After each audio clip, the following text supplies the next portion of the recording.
Stop the Genocide in American Ghettos podcast. I'm your host, Emmanuel Barbie. I'm the founder, president, and CEO of GRCAM, the Grassroots Community Activist Movement. On this platform, we discuss authentic urban news across the diaspora. If you're joining us for the first time, please hit that like button and that subscribe button on my YouTube page. We encourage our listeners worldwide to engage with us by leaving a public comment about the topic in the comment section below this audio podcast. Help make our audio podcast and our video podcast go viral by sharing my YouTube page links with all of your friends on Facebook and any other social media sites you are on. This will help get the ball rolling. Thanks. Disclaimer. This content is for educational and informational purposes only. It is based on public available reports and verified media sources. We fully comply with YouTube's community guidelines. We do not promote violence, hate, or misinformation in any form. This podcast is available in three forms: audio, video, and also as a written text in order for us to reach our audience. Help Stop the Genocide in American Ghettos podcast is our Black media component. I would like to encourage my listeners to subscribe to my Medium page. On there, you can find all of my speeches, and you can follow along during the current podcast that I'm on. I provide my Medium transcript in the comment section below this audio podcast. I also provide all of the links to my Amazon author page, my virtual store, our GoFundMe page, our PayPal Giving Fund page, and our Buy Me a Coffee page in the comment section below. I created this platform to give people on my Facebook page and people in my Facebook social groups who are Black artists, African artists, such as authors, comedians, fashion designers, filmmakers, models, musicians, poets, gospel singers, spiritual leaders, as well as Black entrepreneurs and African entrepreneurs. Please make arrangements with me to come on this platform so that you can promote your books, your business, your music, or if you have a small ministry, so that you can share a 30-minute sermon with my listeners from the global community. After the show, I offer my guest speakers an incentive by teaching them how to create their own podcast, YouTube channel, and Wix website for their online business or online ministry. I also assist them with finding college grants and scholarships and legal services, all for free. I created this platform because Black Chicago has been acting funny style with me for the past 33 years. So I decided to broadcast my vision and plan beyond Black Chicago to like-minded Black Americans throughout the United States of America, as well as like-minded African immigrants within the United States of America from 10 African nations: South Africa, Kenya, Ethiopia, Tanzania, Uganda, Angola, Liberia, Ivory Coast, Ghana, and Nigeria. Please, all I ask is that you purchase my revised book and read my story for yourself. Quote, The Solution for Black America: Reclaiming, Rebuilding, and Restoring the Urban Ghettos in America, second edition. It's available in two forms: as an ebook for $9.99 or as a softcover book for $15 plus shipping and handling. If you agree with my vision and plan to help improve Black America, specifically Black Chicago, then you will automatically become a GRCAM member. I would like for you to join my film project, and work with me in getting our film project fully funded and made so that the whole Black world would know our story and what we're trying to do for our people that's trapped in American ghettos, starting in Chicago, for credibility before I cut and run to Africa. This business is not about me, it's about CAM members and their families. It's about improving our community and meeting the needs of the African American community and the African immigrant community. It's my hope that we will build this movement together, a movement that will not put politics over our interests, a movement that refuses to let the same insiders who have done nothing for decades keep holding power without accountability. We're nonpartisan, we're independent, and we're not affiliated with anyone. Over here, we're M1, meaning we are melanated first. Nothing else on earth matters to us. Our focus is on solving Black issues at the grassroots level or the community level. I will never forget where I came from or who I am fighting for. Let's make real change happen together. The grassroots community activist movement welcomes Black entrepreneurs and African entrepreneurs, Black artists and African artists.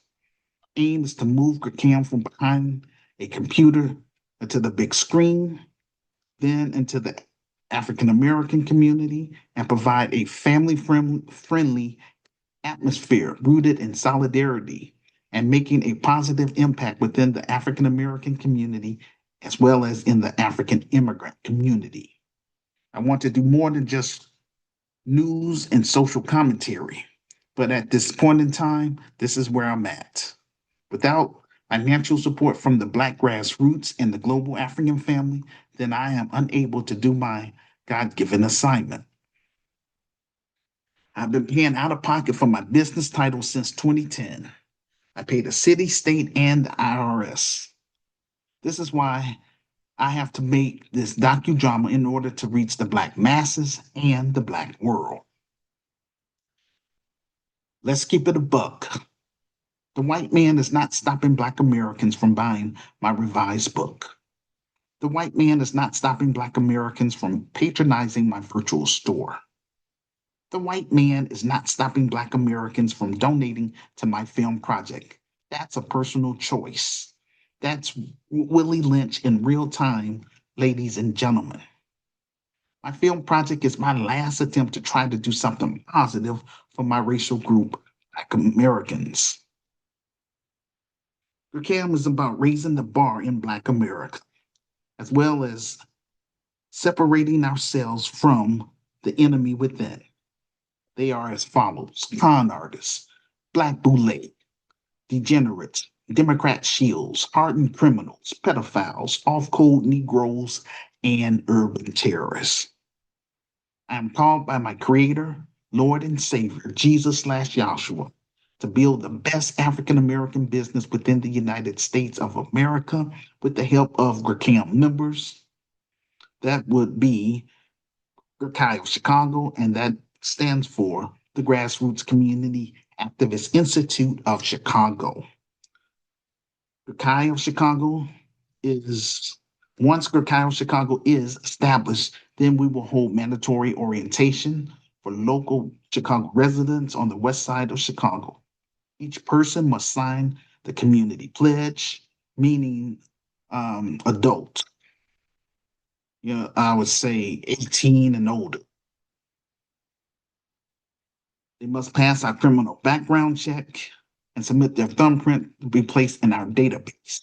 Because in my business, we ain't gonna have any freeloaders.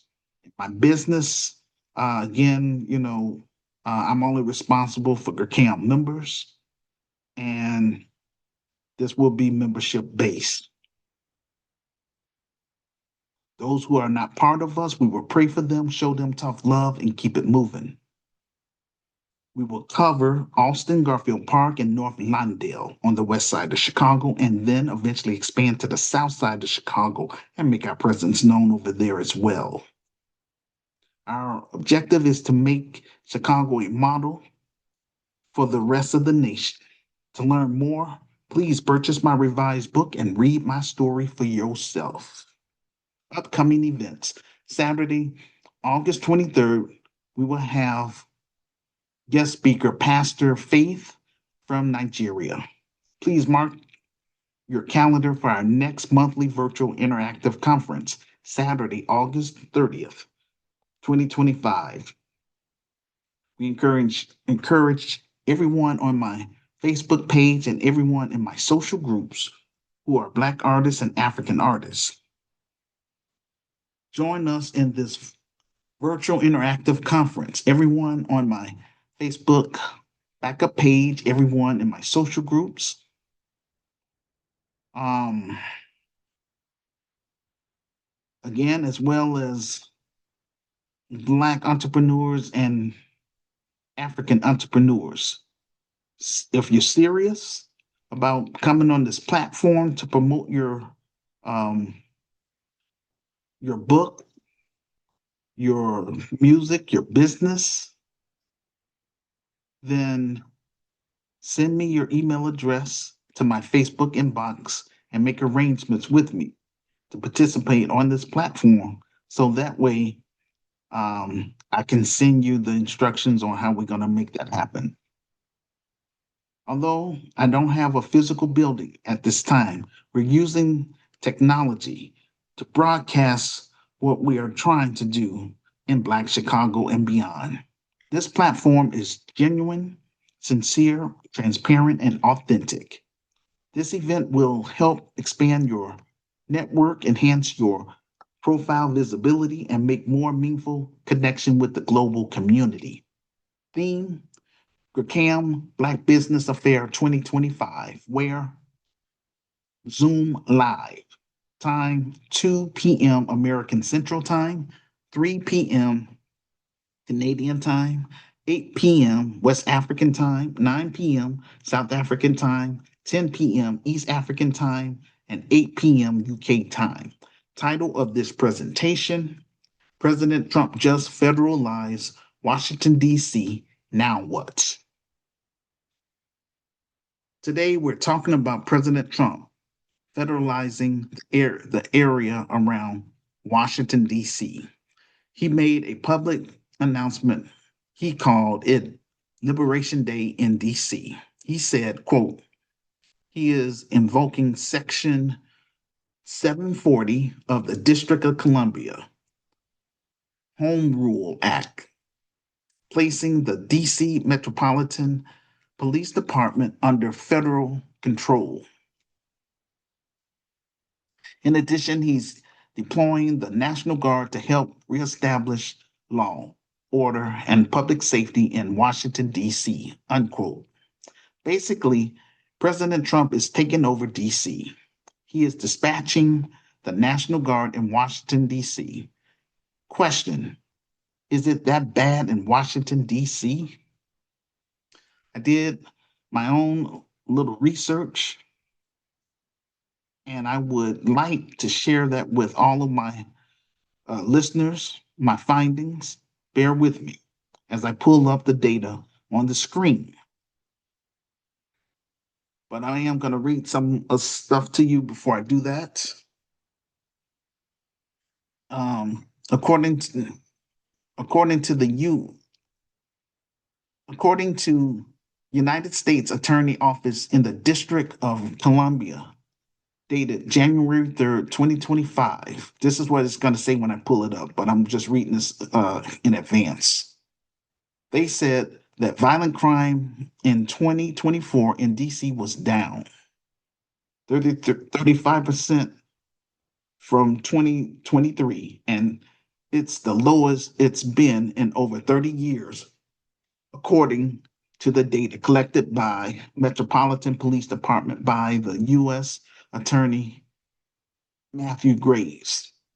If you look at the breakdown, we could say overall violent crime reduction, homicide down by 32%, robberies down 39%, armed carjackings are down 53%, assault with dangerous weapons are down 27% compared with 2023. So crime is down. Violent crime across the United States is actually down. If violent crime is down, then why Trump is doing this? So let me put on my goofy hat and give y'all my perspective about what's going on. And so um, I'm going to go ahead and show you the receipts because, again, um, the type of person I am, I always like to come with receipts. And so I'm going to share that right now. And so this is the receipt that I have. And so you can find this same exact information on my Medium transcript. All you have to do is scroll down to the comment section below this audio podcast. Look into the comment section. And when you see Medium transcript, you just click on the link. And then you're going to scroll down all the way to at the bottom, near the bottom, where it's going to say show and prove. And there you'll see my evidence. And so that's how I, you know, back up my statements, share my sources, because I like to be prepared. I like to know what I'm talking about before I get on here. That's just how I get down.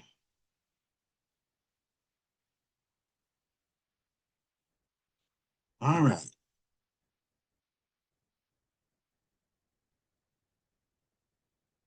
So bear with me as I try to pull up my information again. President Trump,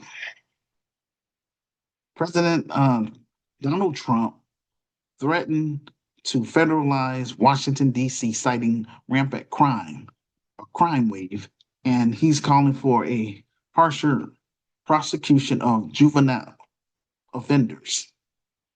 Elon Musk even chimed in on X, claiming that a man had to protect a woman a a gang assault. The police report said something different, but according to the crime data that I just pulled up on the screen, there's a 26% drop in violent crimes in DC. So, in layman terms, the crime rate has fallen.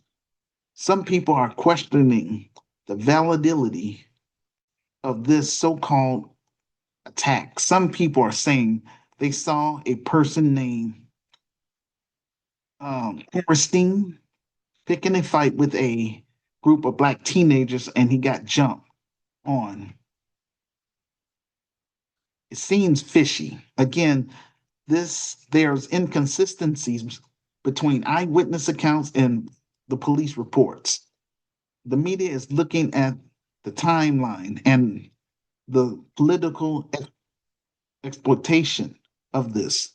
Trump is using this incident to push for federal court control of DC and make stricter prosecution of juveniles. To me, this appears to be a pattern of weaponizing crime to justify a broader crackdown against his political opponents. Even when the crime data shows that DC crime is down, Trump is still acting on this. All this rapid media push is convenient. It seems premeditated. Some people are comparing this to the Justy um, Moloch attack because people do political hoax, but sometimes, but nobody questioned this man the way they did Jesse Smollett.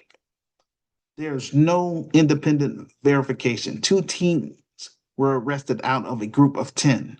Questioned Do you have anyone that's listening from Washington, D.C.? Please make arrangements with me by sending me your email address to my Facebook inbox so that I can get you to come on this platform and we can discuss this topic even further.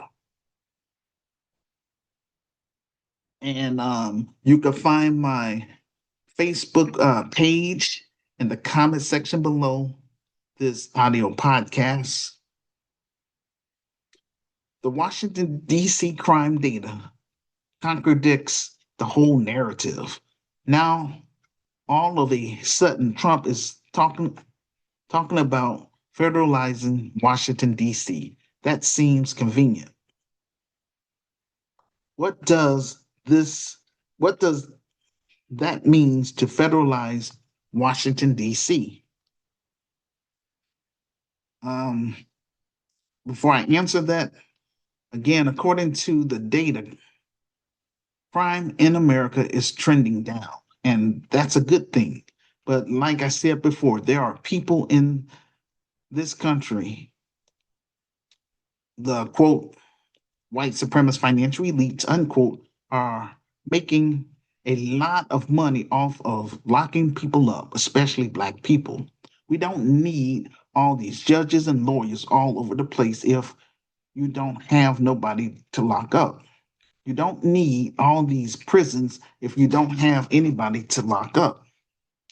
American Prison Corporation is a publicly trade company. For example, you can buy stocks in prisons, which I believe should be illegal. In Norway, I remember watching a news report about Norway prisons. 70% of ex convicts don't go back because they teach them a trade. They're all about rehabilitating their prisoners in Norway. So when they are released back into society, they become productive citizens. Slavery is still legal in the United States of America under the back door of the 13th Amendment. I believe 80% of white Americans agree with that. As I stated before, nonviolent offenses, I think they should have home confinement. I don't think a person who committed a nonviolent crime should be mixed in prison with murderers, terrorists, and rapists. If you're raping or sexually abusing a child, it's not a prison sentence for me. I believe that there should be capital punishment because in the Bible, you would um, not allow those type of people to roam freely in society. What the Trump administration is doing to people in Washington, D.C. is not a good look for the United States of America. It's looking very authoritarian. I want to show y'all a video clip about this war against the homeless. So bear with me. And also, I'm not going to play the sound on it because sometimes I have issues, with the sound. So, uh, you know, I'm just not going to play the sound. But again, if you want to listen to the actual video clip, just go to my Medium transcript and I have it all on there. And, you can listen to it as much as you want. And I have different, videos about what's actually taking place in um, in Washington, D.C. So let me pull that up for you. Bear with me. And so, uh, trying to see. Yeah, this is one of the sites or videos that kind of upset me. Um,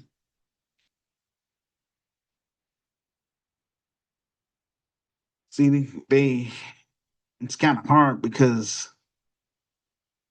the way this person is filming, but basically, see, they got that's a black man, he's in a wheelchair, and they got him, got handcuffs on him and all that kind of stuff. That's not cool. So, they really, you know, they don't really need the National Guard, if the crime is going down. Other videos I can try to show you about what's going on. Okay, this right here. See, to me, this is a waste of taxpayers' dollars, but it, this stuff, hey, it is what it is. I just hope that I can encourage GCAM members to get behind me and for us to, hurry up and get this film project fully funded and made so I can get that film out there. Um, we get the proceeds from the film will put me in a better position financially so that way I can hire people because uh truth be told, on LinkedIn alone, because I'm on there, I have 10,000 followers. Out of 10,000 followers, yet my book is still barely selling. So to me, a lot of people online, they just are like, just want to play games. I just want to, I hope the Lord would connect me with other like minded people that's serious. That's all I want. And I want to turn the business over. I want to make sure that I can, before I click and run to Africa, I want to make sure that I can sustain myself in Africa and I can bring, um, I would say, economic tangibles, be in a position where I can hire, um, local Africans. So look, they don't even have a search warrant. They're, going into, people's apartments and stuff like that. That's not cool. That's a bad look. But again, you know, this is America. And unfortunately, I'm not in a position to just up and leave because I'm on a shoestring budget. The little money that I have, it goes towards uh, bills, food, and rent. I was hoping that my book will be embraced by Black America, and that was going to put me in a better position so that way I can hire my staff and go ahead and get this thing popping. But that's not the case, and that's why I have to turn my book into a film because unfortunately, a lot of Black Americans don't like to read. It is what it is. I mean, fine. Same thing with Africans too. I hear, a lot of Africans don't like to read neither, but we're gonna make this thing entertain. I want to entertain people. That's why I have to do it as a film to make it entertaining. But I'm gonna do what I have to do. That's all I can say. Um, all right. So I gotta figure out where I left off.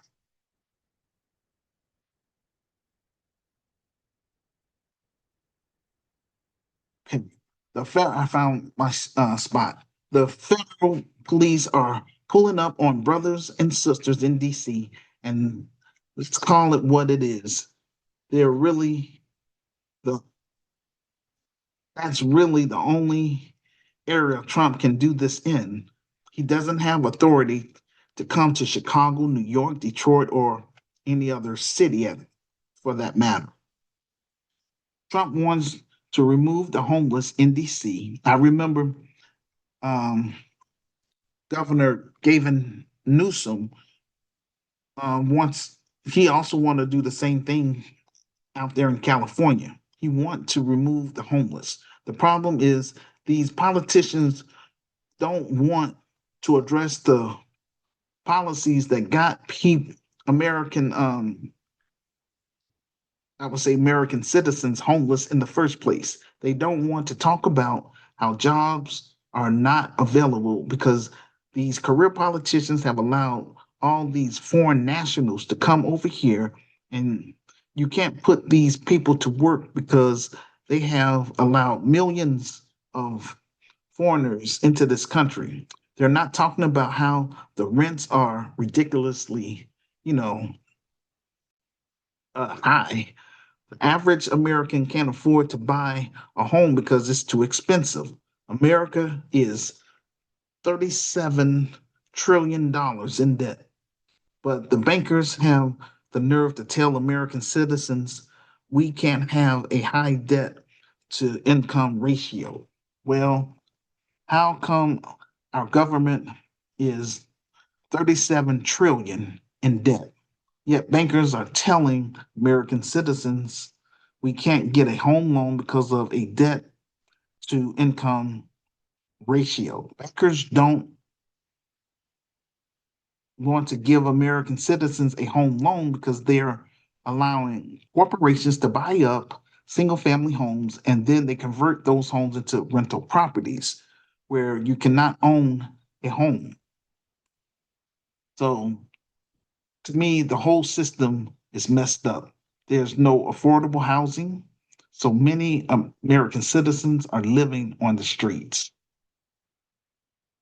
But career politicians are looking down on them as dirty bums because they don't have money. Shame on you, especially black politicians, because you are in a position to help black Americans who are homeless and you're not doing anything.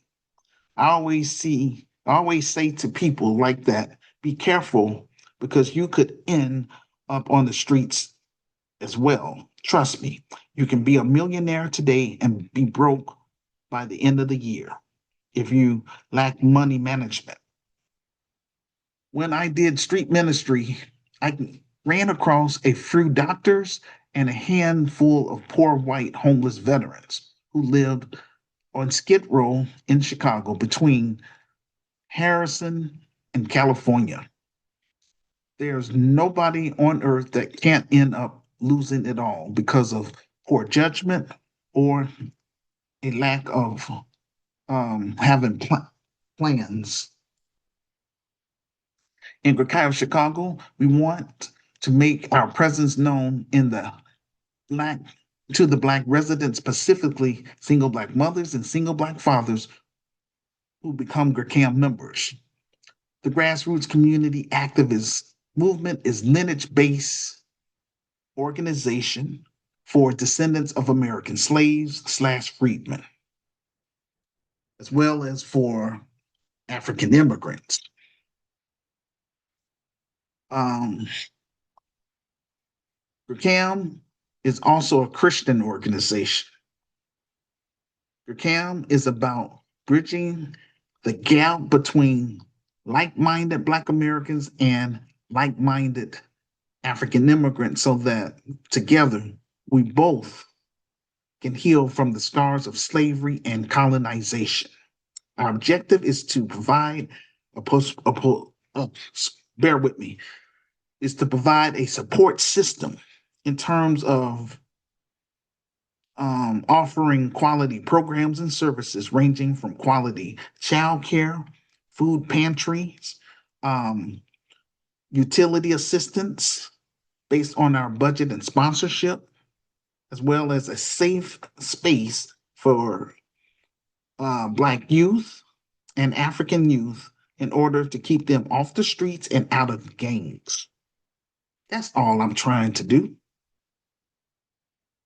The black Chicagoans, you know, they sitting up here acting funny style. And when I say funny style, coming at me with a funky attitude, you know, like who you think you is and blah blah this and blah blah that. That's not cool. Those kind of people ain't gonna be part of my business. I want to work with people that want more out of life that's in the inner cities because they're the ones that's being overlooked.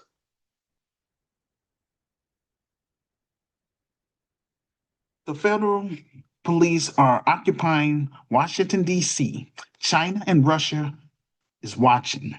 Law enforcement is created to be a servant to the white supremacist financial elites. I don't want to be a part of anything that teaches me to break down my critical thinking skills. When people say that the military would never turn against its own citizens, yes, they will. For example, the National Guard is out there in, in Washington, D.C., doing what? It doesn't make sense. White Americans believe the police are there to protect them against Black Americans. It was like that in Europe too, with their king. Their society had a hatred toward poor whites, and the greatest trick they use on their own people is to convince them that they were on the same team. They're better than Negroes. We we are better than them, they would tell their people. But yet they need the same programs and set asides that poor blacks needs. The, the Donald Trumps of the world, the Jeff Bezos, and all the billionaire class can't stand poor white people or poor blacks, anybody that's poor, basically. They look down on the less fortunate as being a burden to society. They know their greatest threat is their own. It's never really been black Americans, but the poor white Americans among them are so dedicated to this anti-black racism that they don't realize they're hurting themselves. On a spiritual level, according to the Bible, God placed a king to be the blessing of a nation, and then sometime God placed a king to be a destruction of a nation or a judgment of a nation. I don't believe Trump is here to be a blessing to the United States of America. One minute he says this, the next minute he'll say that. Remember, why we were standing up for George Floyd. George Floyd was a Black American, and look how law enforcement treated him. Don't forget about Breonna Taylor. She was a Black American woman, and look how law enforcement treated her as a descendant of someone who built this country. Foreign gains. She was a Black American woman. She lost her life in front of her child. Ahmaud Arbery. He was a Black American, just minding his business, jogging, and see how white Americans treated him. Michael Brown, Freddie Gray, just to name a few out of many. So many innocent Black Americans over the years have lost their lives due to systematic racism.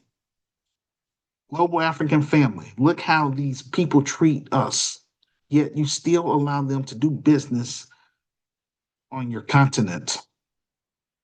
Shame. Same thing in the Caribbean and in Brazil.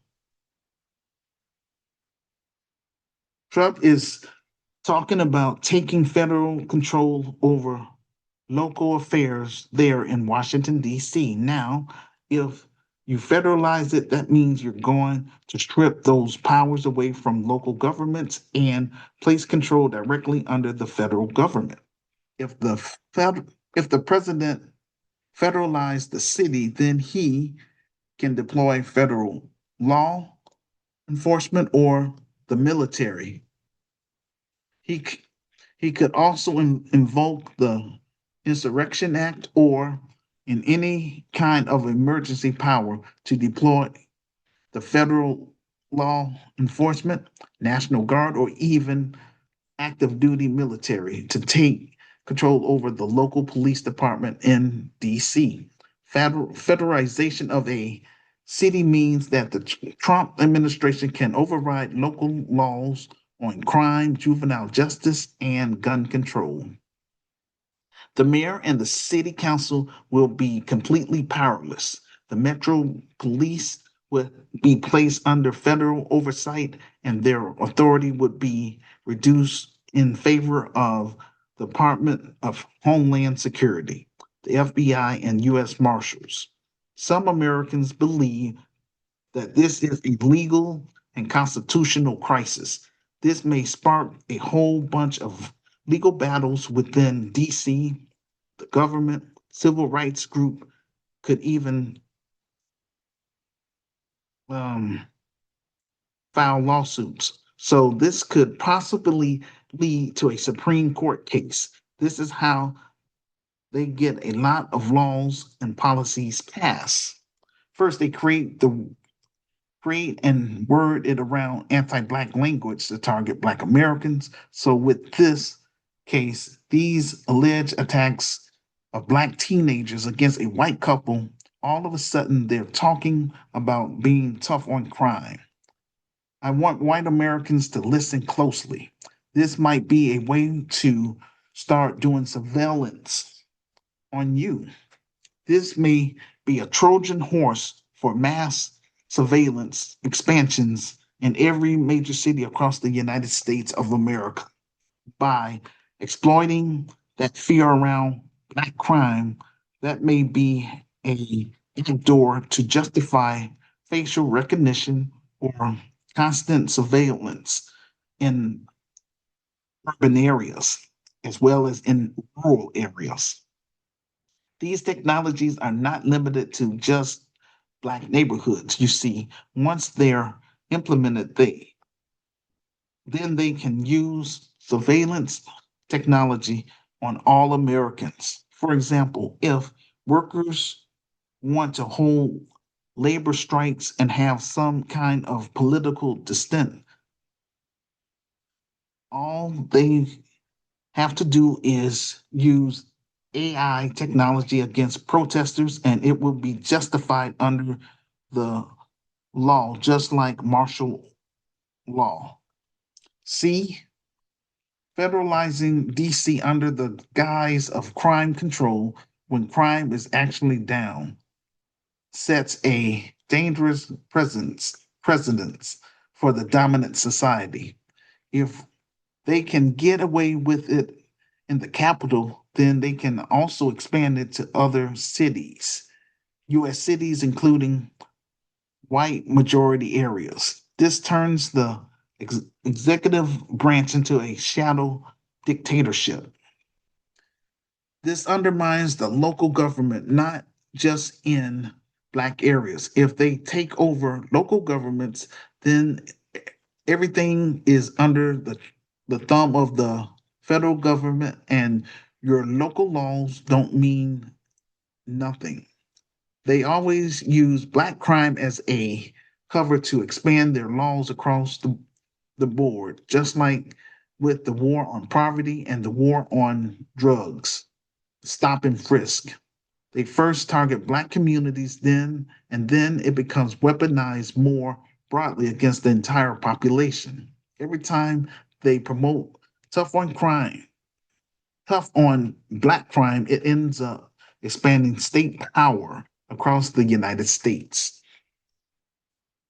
Um, and I already showed you this, so I'm not going to show that clip, but I found a video on Instagram about federal police raids in Black neighborhoods in Washington, D.C. Basically, they're just instigating a situation and then arresting someone for resisting arrest. I want Black Americans to understand this Black crime narrative that these people force us to internalize. Black Americans as a collective do not co-sign criminality. That's why we don't have any major organized criminal networks. Whereas in white society, there's mass shootings every week. They shoot in churches, schools, malls, movie theaters all the time. They call them a lone wolf. Never mind all those militia groups they have around the country. All these white supremacist groups and networks, the mainstream media never puts them out there like that. It always a lone wolf. Now that law enforcement is collectively targeting Black Americans for random crimes that happening in DC, they're just running up on innocent Black Americans without a cause. The, the Democrats are not doing anything about it. So pay attention to that. That's the issue I have with them. They're not doing what they done for these illegal immigrants. And remember, these politicians want us to stomp for illegal immigrants. Hell no. Those people came over here illegally. They committed crimes, entering into a country illegally. That's a crime. We get punished for standing on patriotism and legal business. We're not going to co-sign criminality, which is illegal immigration. If you look at some of the videos, they're just harassing innocent Black people. A lot of this is smoke and mirrors. And let me say this about the brothers and sisters in DC. Much respect to you all in DC. They're standing on business and they're not being intimidated. They're not doing anything illegal. They're just existing. When you have billions of dollars worth of weaponry pointed on unarmed people who's the powerful one, when you have that type of defiance, that undermines the federal government's moral authority. It's going to become the basis of lawsuits, congressional inquiries, public pushback, and showing all of these constitutional violations against a single racial group of people who are not committing crimes. If the Black community in DC continues to resist, it could inspire a wave of coordinated defense networks in other cities. Notice these Democrats are not condemning this anti Black targeting. They haven't provided the same safety nets that they have for illegal immigrants. When ICE was targeting illegal immigrants who were committing crimes, the Democrats held press conferences. They were talking about the injustices. They were talking about how Black people are being, they're not talking about how Black people are being targeted based on race. The Democrats have not created any emergency legal defense funds for us. Where's the ACLU? Where are the sanctuary types of protection for Black Americans? See, both political parties are janky. They work together to make sure we're at the bottom. The 13th Amendment was to abolish slavery, but it had a loophole in it, except for punishment of a crime. So the white supremacist financial elites decided right after slavery that the 13th Amendment can be used as a tool to exploit Black Americans again by manufacturing crimes that apply only to us to ensure that their labor would continue under the label criminal. That was some um, Reconstruction con game that they ran on, and they're still running it on us. The criminal criminalization tactics They can label us as criminals for anything. Once they label you a criminal, you were leased to plantations, you were leased to mines, you were leased out to railroad companies. So they kept slavery ongoing. Slavery was going well until the 20th century with just labeling Black people as a criminal. Anything you do can be considered a crime because our Blackness was a crime under the system of white supremacy. So we have to put everything in context. They build a culture associated Blackness with crime. There's a false sense of safety for white Americans. A lot of people in the dominant society, they think that this move is to protect them from crime. No, the long-term result is that your own rights are going to be diminished, including gun ownership, freedom of assembly, and digital privacy. The white supremacist financial elites could be trying to set a whole new precedent for federal override and local control. Think about it. If Trump can federalize DC, he can federalize any city or state, the white majority towns as well. They can start squashing a whole bunch of political dissonance and suppressing political opposition, especially in cities where there's young white liberals, progressive, and anti government activists. They hype up the black on white crime. That's the whole problem. Reaction, solution, strategy. They're engineering a problem and then provoking public outrage, and then they'll have the solution that's going to remove everybody's freedom. So all of that under the guise of cracking down on juvenile crime.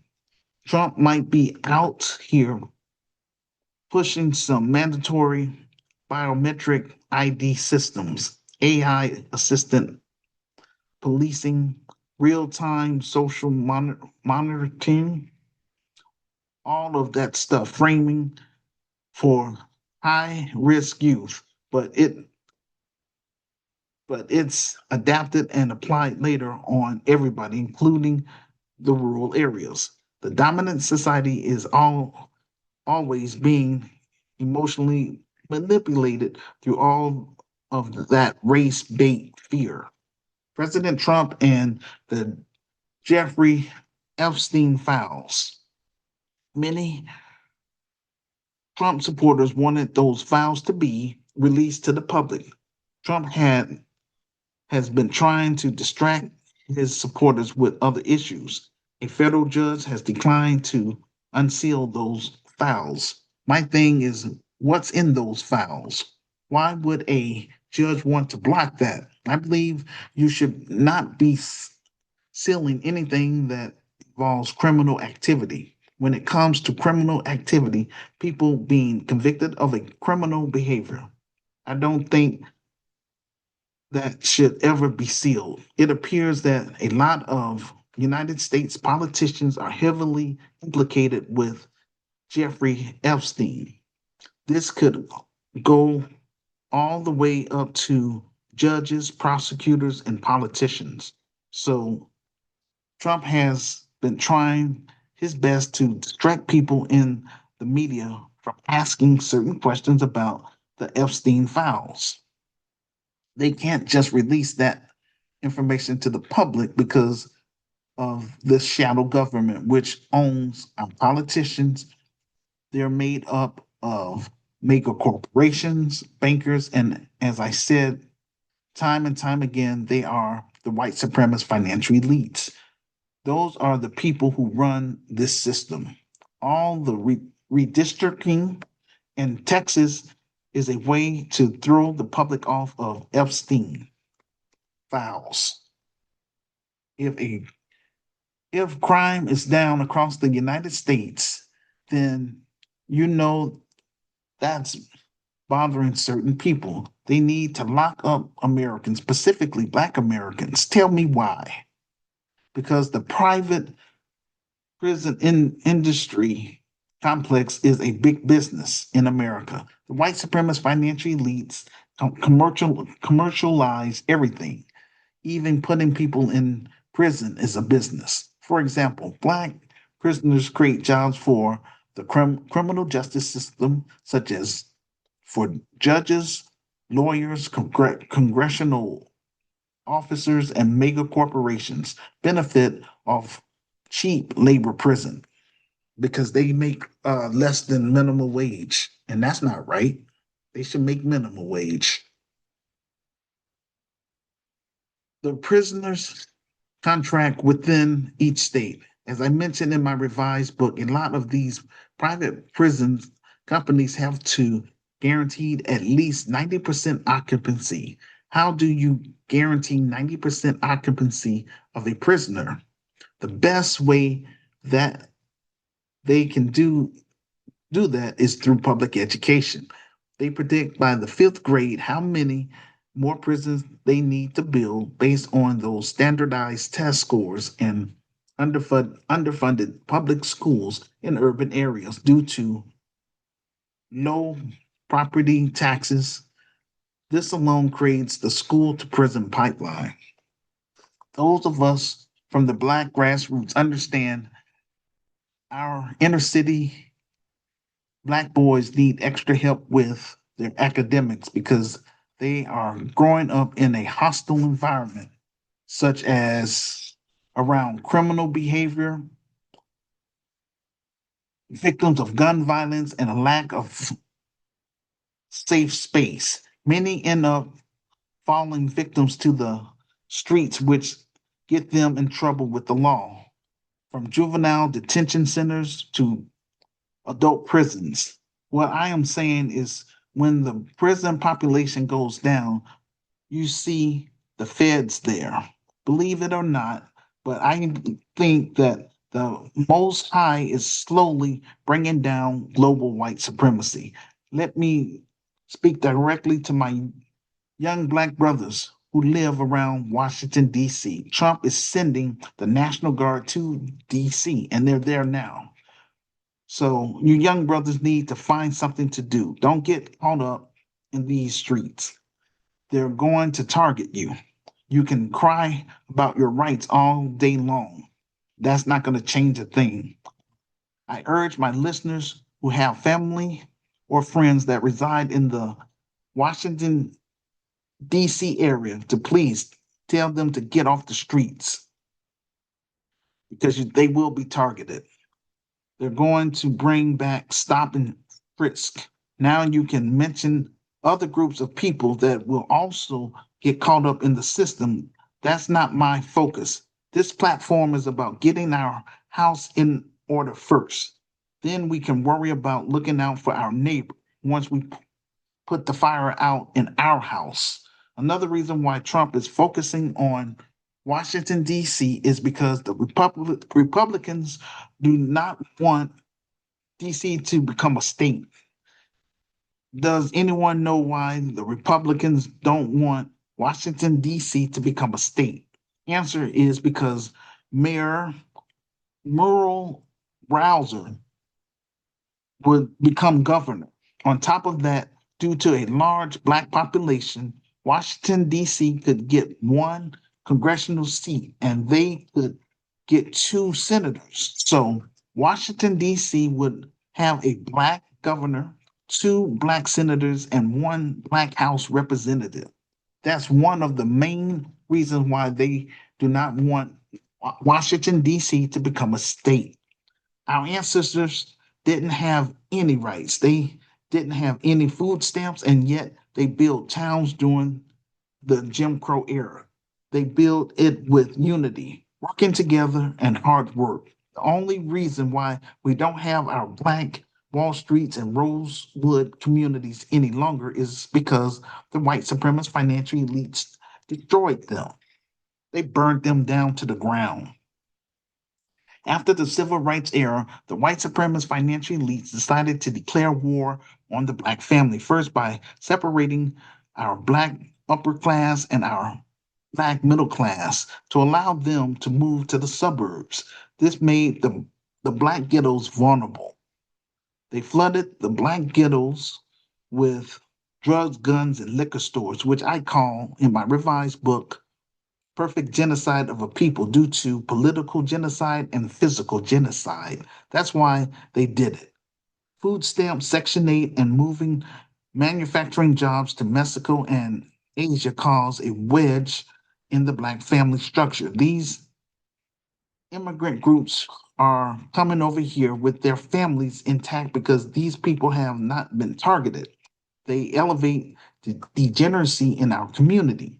The United States of America could have trillions of dollars if in wealth if they would only get rid of systematic racism, ranging in business, housing, and education.